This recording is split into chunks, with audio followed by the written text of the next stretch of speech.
കുവൈത്തിലെ വാഹനപ്രേമികൾക്കായി season open ride സംഘടിപ്പിച്ചു. മലയാളി പ്രവാസികളുടെ നേതൃത്വത്തിലുള്ള ഓഫ് റോഡ് ക്ലബ്ബാണ് ലിയ മരുഭൂമിയിലേക്കുള്ള സാഹസിക യാത്രയ്ക്ക് നേതൃത്വം നൽകിയത്. കുവൈത്തിലെ സാൽമി പ്രദേശത്താണ് പരിപാടി നടന്നത്. മലയാളി പ്രവാസികളുടെ നേതൃത്വത്തിൽ കുവൈത്തിൽ സംഘടിപ്പിച്ച ഓഫ് റോഡ് റൈഡിൽ 22 വാഹനങ്ങളും 50-ലേറെ പേരും പങ്കെടുത്തു. മറ്റ് ഗൾഫ് രാജ്യങ്ങളിലുള്ള പോലെ തന്നെയുള്ള ഓഫ് റോഡിങ്, അതായത് മലയാളികൾ ഇഷ്ടപ്പെടുന്ന ഓഫ് റോഡിങ് കുവൈത്തിലും എങ്ങനെ സാധ്യമാക്കാം എന്നതിനെ കുറിച്ചിട്ടുള്ള ആലോചനയിൽ നിന്നാണ് ഈ ഗ്രൂപ്പ് രൂപപ്പെടുന്നത്.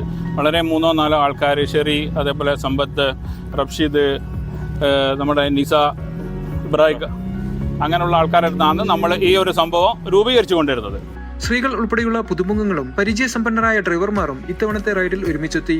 നമ്മൾ സാധാരണ ഇങ്ങനത്തെ ക്ലബ്ബിലൊന്നും ലേഡീസിനെ ആരും കൊണ്ടുവരില്ല, കാരണം ലേഡീസിനെ കൊണ്ട് പല ബുദ്ധിമുട്ടുകളുണ്ട്. പക്ഷെ ഷെറി നമ്മളെയൊക്കെ വെൽക്കം ചെയ്തു. അങ്ങനെ ഞാൻ വന്നു, പിന്നെ ബ്ലസ്സി വന്നു.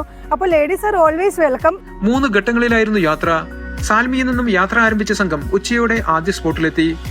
യാത്രക്ക് മുമ്പ് വേണ്ട നിർദ്ദേശങ്ങളും സുരക്ഷാ വിവരണങ്ങളും സംഘാടകർ പങ്കുവച്ചു.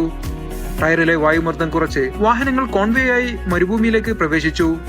മരുഭൂമിയിലെ ദുഷ്കരമായ മണൽ കയറ്റിറക്കങ്ങൾ താണ്ടി വണ്ടികൾ കയറിയിറങ്ങുന്ന സെഷനുകൾ പങ്കെടുത്തവർക്ക് സാഹസിക അനുഭവമായി. ഡ്യൂൺ ബാഷിംഗ് ആദ്യമായി അനുഭവിക്കുന്നവർക്ക് യാത്രയുടെ ആ ഘട്ടം കൂടുതൽ ആവേശകരമായി. വാഹനങ്ങൾ മണലിൽ കുടുങ്ങിയപ്പോൾ സഹായത്തിനായി റിക്കവറി ടീമും ഉണ്ടായിരുന്നു. കിലോമീറ്ററുകൾ പിന്നിട്ട് ലിയ പ്രദേശത്തെത്തിയപ്പോൾ ആവേശത്തോടെയാണ് മരുഭൂമിയിലേക്ക് പ്രവേശിച്ചത്. സൂര്യാസ്തമയത്തോടെ മരുഭൂമിയിൽ സംഘാടകർ ക്യാമ്പൊരുക്കി. പാട്ടും കളികളും പാചകവും നിറഞ്ഞ രാത്രി കഴിഞ്ഞ് വീണ്ടും കാണാമെന്ന പ്രതീക്ഷയിൽ അർദ്ധരാത്രിയോടെ സംഘം പിരിഞ്ഞു. സലീം കോട്ടയിൽ, മീഡിയ 1, കുവൈറ്റ് സിറ്റി.